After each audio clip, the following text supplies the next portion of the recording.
Are you guys aware of the reporting that some of the stolen money is getting funneled back to the Islamic terror group Al-Shabaab in Somalia?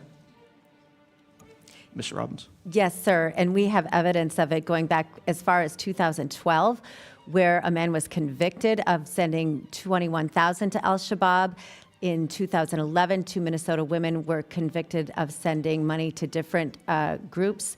Someone else, we have multiple references of how the Al-Shabaab takes a cut when the money gets to Somalia through the Hawala network. So I think there's ample evidence on this and federal convictions. Yeah, that's outrageous. Grateful to have elected officials from Minnesota here today who can provide more intimate information regarding this mind-blowing fraud coming from the Somali community in Minnesota. According to Assistant U.S. Attorney Joe Thompson, there is an estimated $9 billion or more in fraud. Many obviously believe that this is just the tip of the iceberg. I want to thank and acknowledge the independent reporters Nick Shirley and Dave Hawk who broke this story wide open. Today, I'm introducing a bill to award Nick Shirley with the Congressional Medal for his explosive work in exposing astronomical fraud in Minnesota. And the reason I'm doing this is because the American people are sick and tired of this, and they're sick and tired of mainstream media not covering any of it. The biggest question that most Americans, however, have is this: is this incompetence at the executive level with the governor and attorney general? Are they involved and complicit? I'm going to start with you, Ms. Robbins. Thank you, sir. My understanding is that they were certainly aware of the fraud and they did nothing to stop it. And there were plenty of opportunities. And their commissioners and their agencies also undermined efforts to tighten internal controls.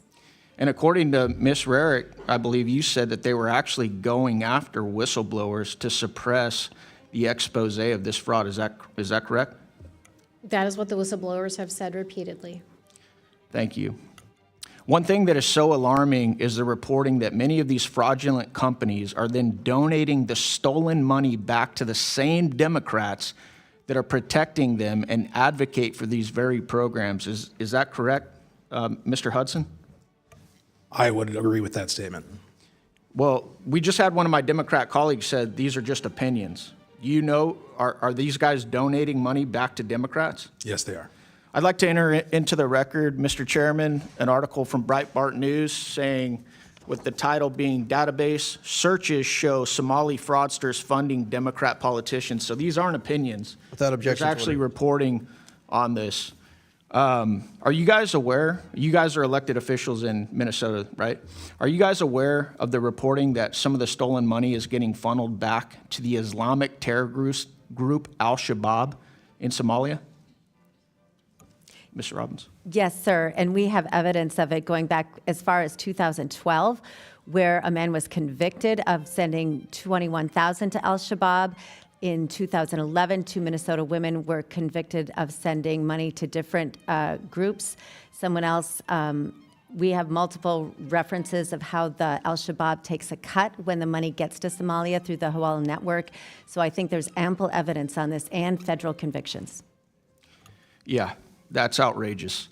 Obviously, one of the biggest reasons so many Americans are outraged by this massive exposure is because we generously and often foolishly allow immigrants and people into our country, and then they rob the American people blind while our debt skyrockets and the American people struggle to make ends meet. Are you guys hearing from your constituents the same outrage that I'm hearing from mine about this issue?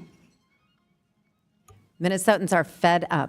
Everywhere I go in the state, Minnesotans are so frustrated. As I said in my opening remarks, we are a highly taxed state, and they are angry that this much of their money, $9 billion, is being absconded by criminals. Mr. Hudson, are you just hearing from Republicans on this, or are Democrat constituents like, oh my God, I'm struggling to put my kids in school, struggling to make ends meet, and my tax dollars are being robbed by people, and then they're sending it all over the place, and this is complete fraud. What is going on, and why hasn't anything been done about it? I'll give you a personal example. So my family, my in-laws in particular, are politically diverse. A lot of them vote for Democrats, and they're fairly apolitical. They're not like me, all plugged in. And so I kind of use them as a bellwether for what the people are thinking. Across the board, everybody is upset about this fraud.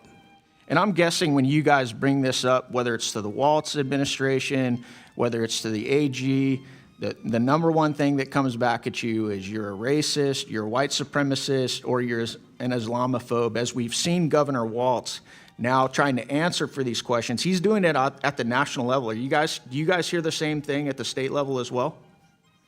Yes, absolutely. They always pivot to the divisive. As I stated in my opening statement, it's diversion, right? We're going to talk about personalities. We're going to talk about partisan politics. We're going to find some way to get people yelling at each other rather than looking at the problem. Or, like you've heard my colleagues do on this panel, it's Donald Trump, baby. Yep. It's all about Donald Trump, right? The old pivot. We're not going to talk about what's going on in Somalia and not going to talk about what's going on in Minnesota with this massive fraud scandal. We're going to talk about Donald Trump. With my remaining seconds, can we play the video I have, Mr. Chairman? Or did we run out of time?